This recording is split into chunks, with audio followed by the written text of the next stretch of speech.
우리 다 함께 자리에서 일어나서 스가랴 7장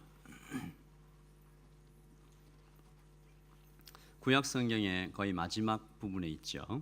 스가랴 7장입니다. 스가랴 7장 1절에서 7절까지 말씀 저와 여러분이 번갈아서 읽도록 하겠습니다. 다 찾으셨죠? 다리오 왕 제4년 9째 달 곧 기슬레월 4일에 여호와의 말씀이 스가랴에게 임하니라.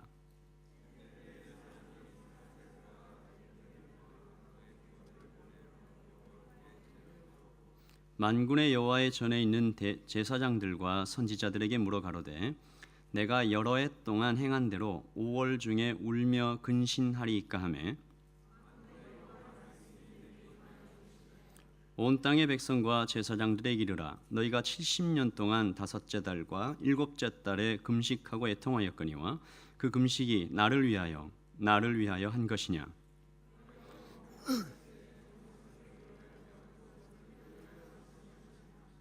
같이 읽겠습니다.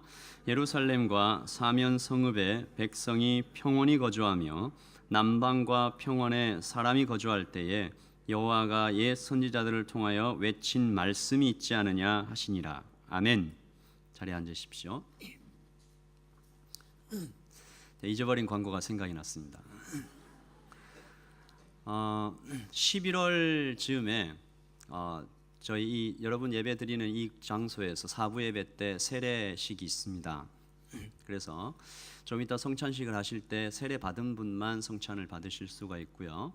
그리고 세례 받지 않으신 여기 계신 분들 중에 세례 받지 않으신 분들은 모두 다 11월 달에 세례를 받으실 수 있도록 성경을 일독하시거나 하이델베르그 요리문답 우리 목자들한테 안내를 다 해드렸으니까 그 순서대로 다 하셔서 모든 분들이 다 세례를 받으시기를 바랍니다.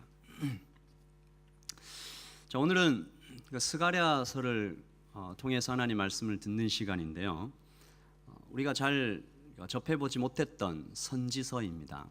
구약에는 모두 17개의 선지서가 있고요. 메이저 프로핏이 5, 마이너 프로핏이 12인데 이 중에 예레미야와 예레미야 애가는 한 사람이 있었습니다. 그래서 선지자는 모두 12명이죠. 그림을 보시면 대선지서라고 써 있는 곳이 메이저 프로핏이고요.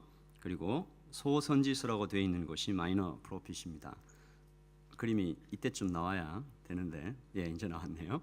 이사야서부터 다니엘까지가 대선지서고 호세아부터 말라기까지가 소선지서인데 둘 중에 어떤 팀이 더 위대해서가 아니고 책의 분량대로 그렇게 메이저와 프로핏이 나눠집니다. 그리고 이 선지자들이 활동했던 장소와 시대가 각각 다른데요. 두 번째 그림을 좀 보시겠습니다. 각 시대별로 선지자들을 이렇게 나누어 본 것인데 여러분 보시면 포로 전에 활동했던 선지자들이 많이 있죠. 망하기 전에 북이스라엘의 호세아와 아모스, 아수르는 요나와 나훔, 그리고 유다에는 예레미야, 하박국, 미가, 스바냐, 이사야, 예레미야, 애가, 요헬 이렇게 되어 있고요.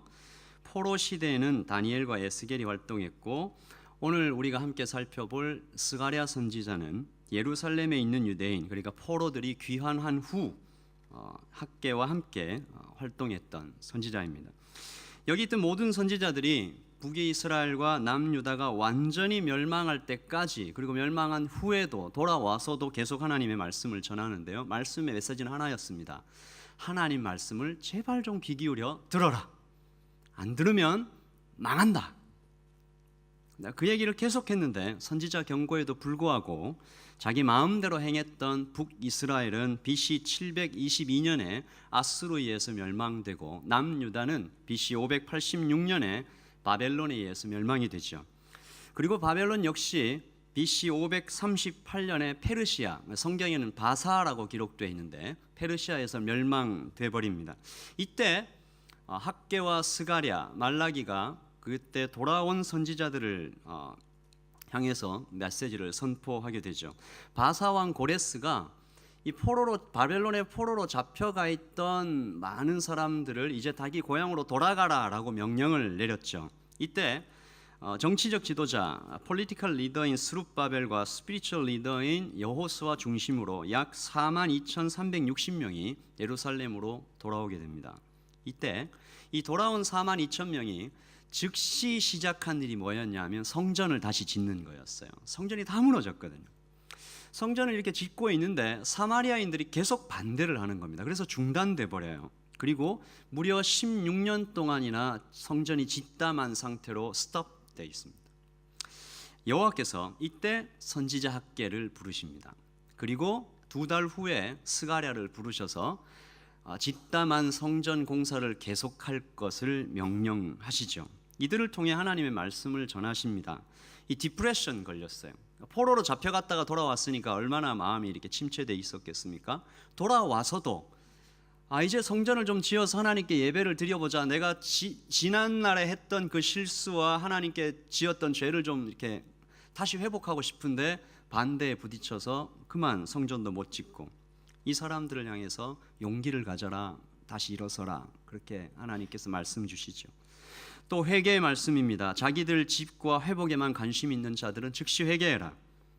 성전을 지어 하나님 앞으로 나오라. 이 학개와 스가랴의 사역은 성공을 거둡니다. 그리고 그로부터 5년 뒤에 성전이 완공되는 기쁨을 누리게 되죠. 물론 그 과정이 쉽지만은 않았습니다. 밖에는 사마리아 사람들이 반대하고 안으로는 예루살렘에 있는 유대인들끼리 싸우고 있어요. 나누어졌습니다. 포로였다가 돌아온 사람들, 남아있던 사람들 서로 싸웁니다. 한국도 그랬어요. 한국도 그 일제 식민지 이후에 신사참배를 했던 목사님들과 신사참배를 하지 않았던 목사님들이 서로 부딪혀가지고 큰 투쟁이 있었죠. 양쪽에 주장하는 바가 그렇습니다. 신사참배를 하지 않고 감옥에 갔던 분들은 우리는 믿음의 순수성을 지켰다라고 얘기를 하시고, 남아있던 분들은 우리도 나름대로 신사참배를 하면서도 그 도덕적인 책임을 지고 또 교회를 지키느라 힘들었다 이러면서 서로 싸워가지고 한국 교회가 큰 어려움을 겪은 일도 있었죠. 유대인들도 마찬가지였습니다. 별별 이유를 가지고 다 싸웠어요. 너는 이제 순수하지 못하다. 이방인들과 피가 섞였으니까 너는 이제 순수 혈통이 아니다. 뭐 그러면서 싸우고, 편을 가르고 밤낮으로 싸워대니까 사회 전체가 온통 캄캄했습니다. 거기다가 가뭄이 찾아왔네요. 먹을 게 없어요. 이때의 어려움을 학개 선지자가 이렇게 표현해 둔 적이 있습니다. 너희가 많이 뿌릴지라도 수확이 적다. 먹을지라도 배부르지 못하다. 마실지라도 흡족하지 못하고 입어도 따뜻하지 못하며 일꾼이 삭슬 받아도 그것을 누멍 난 그 전대에 넣음과 같으니라.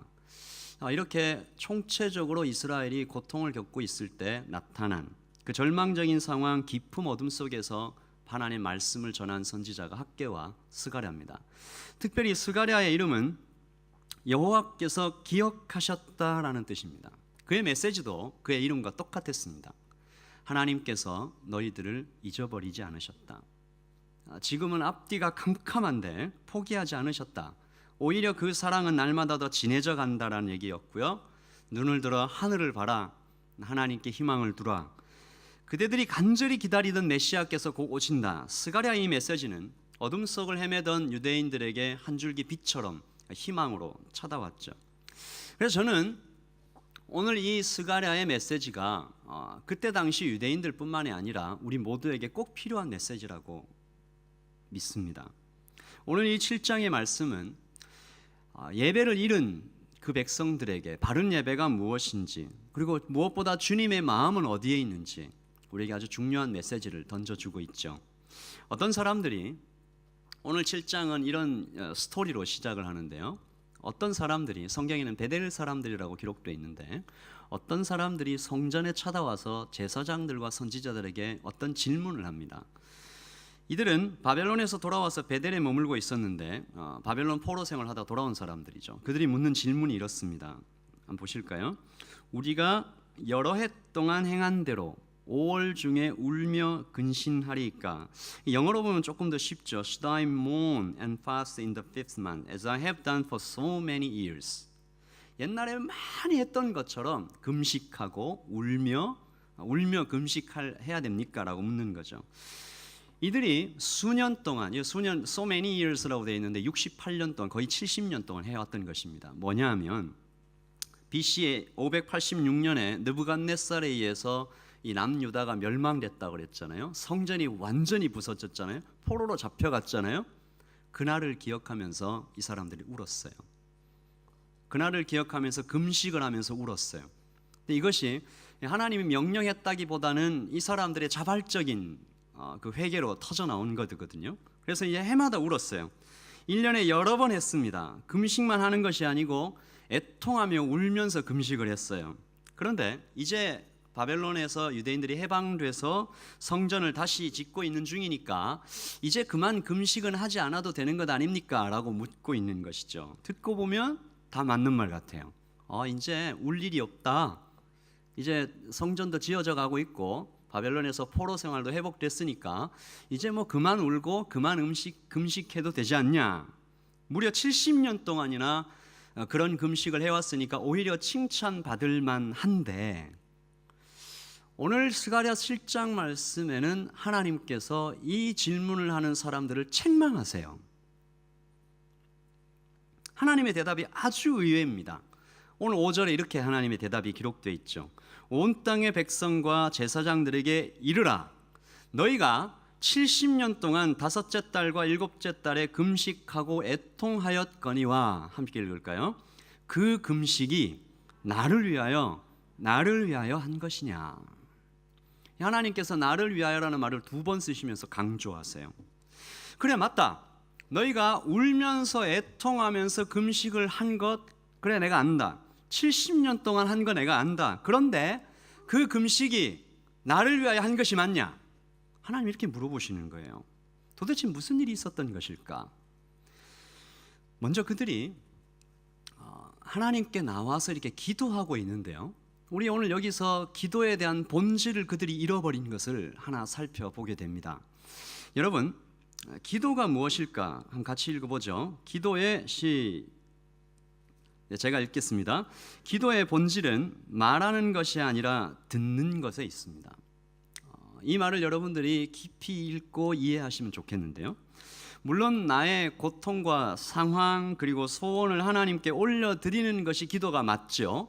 그러나 그것 또한 여러분들이 간절한 마음 가운데 막 이렇게 터져 나오면서 하는 그 기도 또한 하나님께 묻지 않고 하나님의 뜻을 따라 기도하지 않으면 내 욕심 따라 할 수 있어요. 내 그냥 한숨만, 내 하소연만 터뜨릴 수가 있습니다. 영혼의 기도라는 책을 쓴 P.T. 포사이스라는 분이 끈질긴 기도의 오해에 대해서 이렇게 썼습니다. 우리가 막 끈질기게 기도하는 것 필요하다고 하잖아요. 열심히 기도하는 것 필요하다고 하잖아요. 근데 이분이 이렇게 썼어요. 기도는 나의 우주와 하나님의 우주의 충돌이다. 내 뜻대로가 아니라 하나님의 뜻 아래에서 나의 뜻이 포기될 때까지, 내 뜻과 하나님의 내 우주와 하나님의 우주가 충돌하는 것이 기도인데, 내 뜻이 아니라 하나님의 뜻 안에서 내 뜻이 포기될 때까지 억척스럽게 끈질기게 하는 것이 끈질긴 기도다. 내 뜻이 포기될 때까지.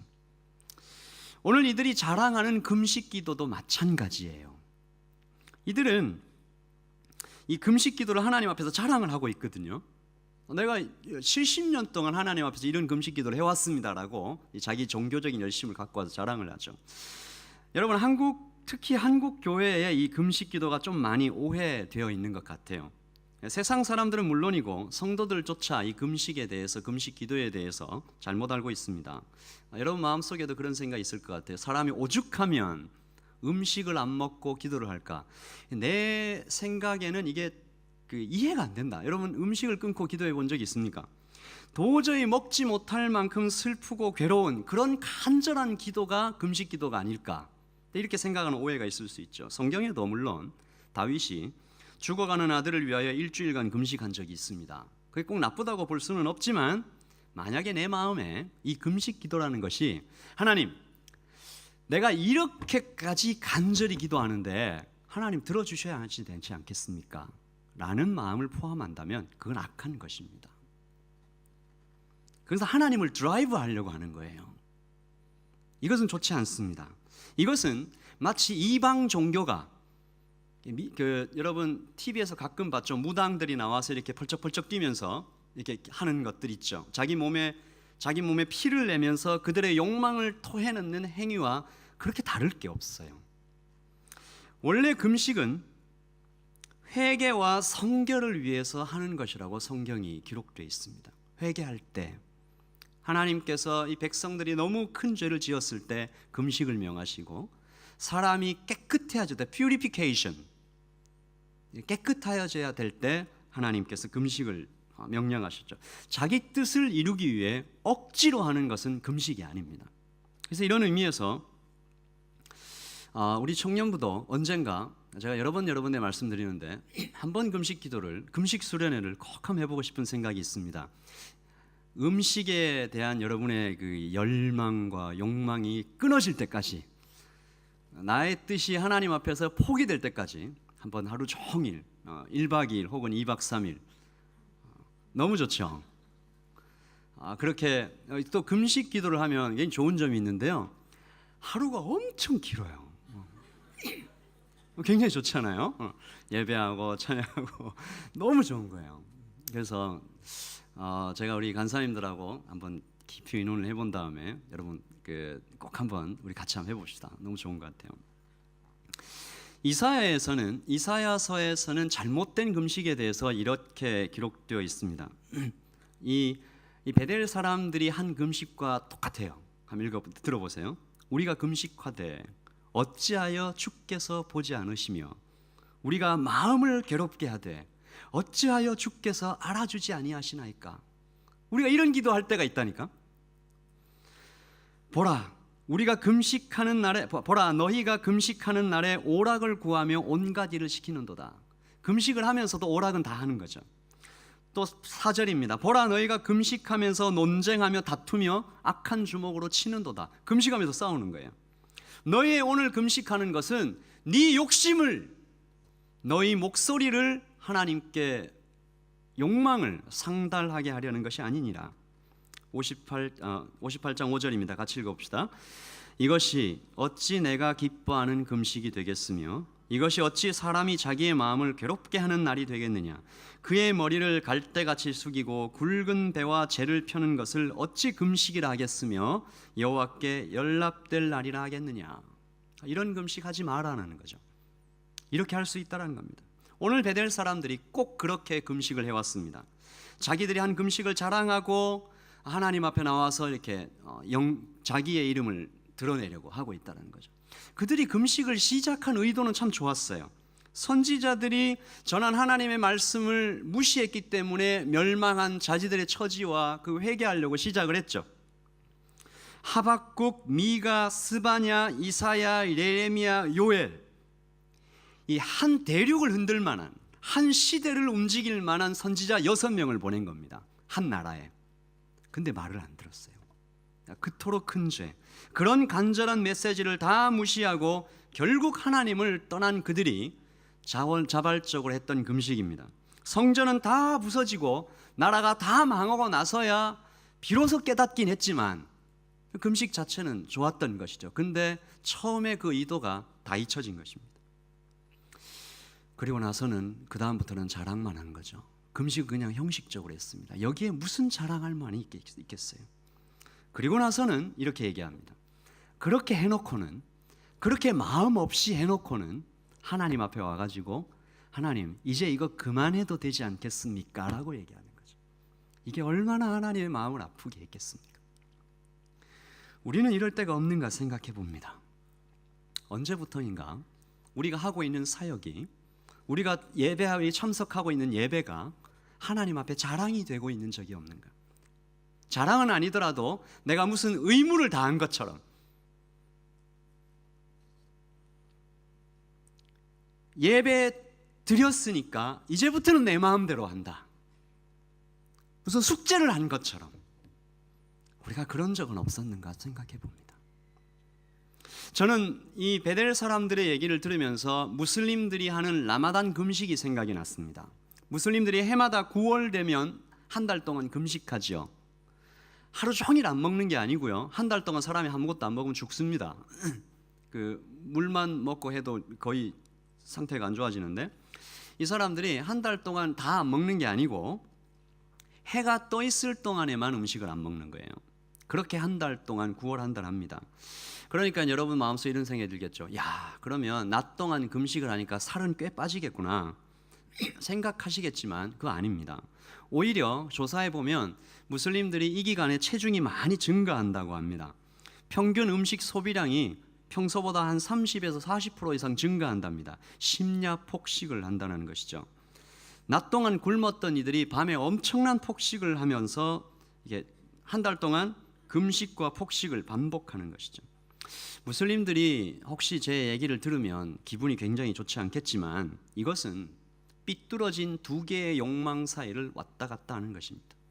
금식을 하는 동안에는 종교적 의무를 다한다. 그리고 끝나면 그동안 배고팠던 배를 폭식으로 채운다. 이 두 개의 욕망 사이를 왔다 갔다 하는 거죠. 금식 기간이 되었으니까 지키긴 지켜야 되겠고 식욕도 포기할 수는 없고 둘 사이를 왔다 갔다 하는 것입니다. 해가 딱 떨어지면 금식은 다 지켰으니까 이젠 내 마음대로 먹는다. 여러분, 베델 사람들이 꼭 이렇게 했다라는 것입니다. 그들은 금식을 자랑하며 이만하면 충분히 했으니까 이제 그만하겠다. 신앙의 의무를, 종교적 의무를 다했으니 나는 이제 내 마음대로 하겠다. 우리 신앙에는 이런 부분이 없습니까? 하나님께서 베델 사람들에게 책망하시는 것입니다. 너희가 먹고 마실 때에 그것은 너희를 위하여 먹고 너희를 위하여 마시는 것이 아니었느냐. 이것은 이런 말입니다. 하나님께 우리가 11조를 드리는데, 헌금을 드리는데, 하나님 내가 11조는 드렸으니까 나머지 10분의 9는 내 마음대로 쓰겠습니다. 참견하지 마십시오. 아침에 큐티를 했습니다. 큐티하고 나왔어요.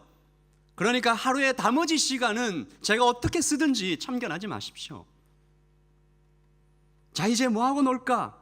주일 4부 예배 드렸어요. 주일 예배를 드리긴 드렸으니까 내가 뭐 자면서 드렸든, 자, 이제 뭐하고 놀까? 이제 해방이다. 수련회를 갔다 왔으니까 이제 남은 방학은 신나게 놀자. 이런 생각들과 같은 거죠. 한 딸이 있다고 생각해 봅시다.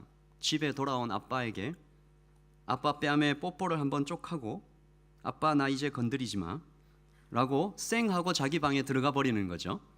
불러도 대답이 없습니다. 아버지가 만나보고 싶어 노크를 하면 짜증 섞인 목소리가 방문 건너로 들립니다. 아빠, 내가 뽀뽀해 줬잖아. 뭘 더 바래? 우리가 꼭 이렇게 하고 있지 않은가 생각해 봅니다.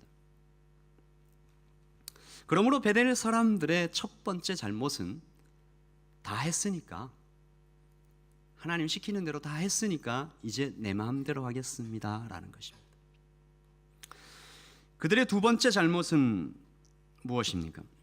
그들은 하나님, 제가 5월 중에 계속 해오던 이 70년 동안 해오던 이 금식을 이제 그만해도 되지 않겠습니까? 라고 묻고 있는데, 그만하고 싶은 거예요? 아니면 계속하고 싶은 거예요? 아니면 어떻게 해도 상관없다는 거예요? 그만하고 싶다라는 거죠. 이런 기도를 답을 정해놓고 하는 기도라고 합니다. 답정 기도 뭐 이런 거죠. 인터넷에 퍼져 있는 유행어 중에 답정너라는 것이 있습니다. 모르시는 형제분들을 위하여. 답은 정해져 있으니 너는 대답만 하면 돼 라는 뜻이라고 합니다. 처음 알았습니다. 제가 예를 들어 오빠 나 살찐 것 같지 않아? 라는 질문이라든가, 오빠 사람들이 자꾸 나보고 수지 닮았다고 그래? 라는 질문 같은 것들입니다. 대답을 잘 하셔야 되는 거죠. 기도의 본질은 말하는 것이 아니라 듣는 것에 있다라고 했습니다. 그런데 이들이 듣지는 않고 말만 하고 있는 거죠. 그리고 답을 이미 정해놓고 기도하는 겁니다. 더 이상 금식을 하기 싫은 거예요. 가끔 이렇게 질문하는 사람들이 있죠. 그리스도인이 술을 마셔도 됩니까? 라고 질문하는 사람들은 거의 90%술 마시고 싶은 거예요. 그 마음속에 이미 답을 정해놓고 하는 질문들입니다. 저는 이 질문을 발람의 기도라고 하면 이름 지어봤습니다. 이런 기도를 발람의 기도라고 이름 지어봤어요. 모압 왕의 메신저가 전쟁 중에 발람이라는 거짓 선지자에게 와서 부탁을 합니다. 이 발람은 좀 이렇게 영향력이 있었던 마술사였나 봐요. 그 사람이 이렇게 저주를 하면 실제로 저주가 먹히고 뭐 이랬던 사람이었나 봅니다. 이 사람한테 와서 우리가 이스라엘과 전쟁을 해야 되는데 이스라엘의 하나님이 좀 무섭다. 이스라엘 좀 저주를 해달라. 이렇게 부탁을 했습니다. 그러니까 발람이 들어서 알고 있었습니다. 여호와라는 신에 대해, 야훼라는 신에 대해서. 그래서 묻습니다. 하나님께 저주해도 됩니까? 하나님께서는 너는 그들과 함께 가지도 말고 그 백성을 저주하지도 말라. 그들은 복을 받은 자니라라고 분명한 대답을 딱 주시죠. 그래서 할 수 없이 이 발람이 모압 왕의 사자들한테 가서 제가 저주를 할 수 없습니다. 그 모압 왕의 사자들이 어마어마한 재물을 갖고 왔거든요. 이 저주만 해주면 내가 이거 다 주겠다. 너무 아깝고 막 마음이 아프지만 돌려보냈습니다. 근데 이 모압 왕의 사자들이 갔다가 다시 돌아왔네요. 이번에는 더 많은 재물을 가지고 왔어요. 백지수표까지 가져왔어요. 원하는 대로 쓰라. 뭐든지 주겠다. 진짜로 한 번만 저주를 해달라. 이때 발람이 하나님께 한 번 더 묻습니다. 하나님, 저주를 해도 될까요, 말까요? 이런 것을 답을 정해놓고 하는 기도라고 합니다. 이미 하나님께서 분명한 대답을 주셨는데 그 대답이 싫은 거예요. 그래서 다시 묻는 겁니다. 이미 해주신 말씀이 물은데 왜 다시 물어보는 것일까? 우리는 혹시 이런 기도를 드리고 있지는 않은지, 이미 답을 정해놓고 이미 그곳에 가기로 정해놓고 이미 그 사람을 만나기로 결정해놓고 이미 그걸 사기로 결정을 다 해놓고 질문합니다. 이미 안 하기로 결심하고, 그리고 쉽게 이런 말 하죠. 기도해 볼게요. 이렇게 얘기합니다. 어떤 기도에는 섬뜩함마저 느껴지는 기도가 있습니다. 말하기 좀 조심스럽지만 한국에서 가끔 하고 있는 수능 합격 특별 기도회 이런 거 있죠. 어떤 이는 말하기를 이 기도가 마치 하나님의 멱살을 잡고 내 자식 합격시켜달라고 윽박지르는 것 같다고 했습니다. 물론 자녀를 향한 그 마음이 아름답고 간절하겠지만 어디 자기 자녀만 자기 자녀입니까? 우리 교회는 교회 안에 있는 모든 자녀들 뿐만 아니라 그 땅에 있는 모든 사람들을 품어야 될 교회의 사명이 그런 거죠. 여러분, 사진 하나 보여드리겠습니다. 이 사진은 작년 11월 서울의 한 중학교에서 일어났던 일입니다. 그 학교 안에 장애인 센터를 짓기 위해서 장애인을 자녀로 둔 학부모님들이 많이 와서 이렇게 설명회를 개최했어요. 그런데 그 학교에 이미 다니고 있는 장애인이 아닌 자녀를 둔 부모님들이 반대를 시작했습니다. 그 반대하는 말들이 참 잔인해요. 이렇게 얘기했습니다. 장애인과 우리 아이를 한 학교에 다니게 할 수 없다. 왜 우리 아이들이 그 장애인들을 감당해야 합니까? 우리가 못 사는 동네라서 그냥 감당해야만 됩니까? 하도 그렇게 잔인한 말을 하면서 반대를 하니까 장애인을 아이로 둔 부모님들 20명이 나와서 무릎을 꿇고 울었습니다. 여러분, 제발 여러분의 자녀라고 생각하시고 제발 좀 도와주십시오 라고 얘기를 하니까 여기 사진에 보시는 부모님들이 함께 무릎을 꿇으며 말했습니다. 우리도 피해자다. 우리도 좀 도와달라. 굉장히 해프닝이 생긴 거죠. 여러분, 여기에 상대편 아이를 생각함이 없어요. 내 아이밖에 없어요. 들음은 없고 가시도 친 목소리 함성밖에 없어요. 저는 저기 반대하는 부모님들 중에, 무릎 꿇은 반대하는 부모님들 중에, 장애아들을 위한 시설을 반대하는 사람들 중에 제발 크리스찬이 없었기를 저는 그렇게 간절히 바랬습니다. 만약에 그 중에 있다면 이분들은 로마서 12장 1절을 읽지 않았겠죠. 너희는 이 세대를 본받지 말고 오직 마음을 새롭게 함으로 변화를 받아 하나님의 선하시고 기뻐하시고 온전한 뜻이 무엇인지 분별하도록 하라. 제가 이 경우만 놓고 얘기하는 것이 아닙니다. 이것은 한국 기독교가 계속해서 먹고 있는 욕입니다. 아예 크리스찬 그룹이 앞장서서 반대한 적도 있습니다. 서부 이촌동의 한 지역에서 집값이 떨어진다고 장애인 시설이 들어오는 것을 결사 반대한 그룹 중에 한 그룹은 그 지역의 한 교회에 출석하고 있었던 교인들의 그룹이었습니다. 슬픈 사진을 좀 치워주시고요. 사랑하는 청년 여러분, 그들이 왜 그렇게 됐을까요? 그리고 베델 사람들은 왜 그런 태도로 하나님 앞에 나왔을까요? 왜 답을 정해놓고? 저는 이렇게 생각합니다.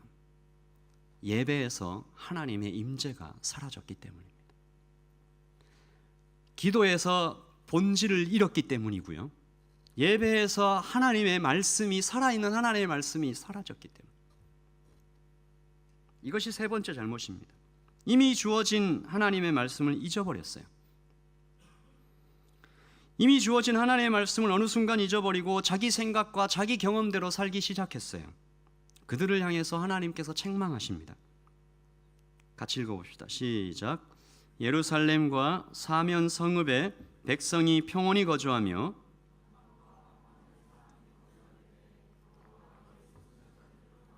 외친 말씀이 있지 않느냐 하시니라.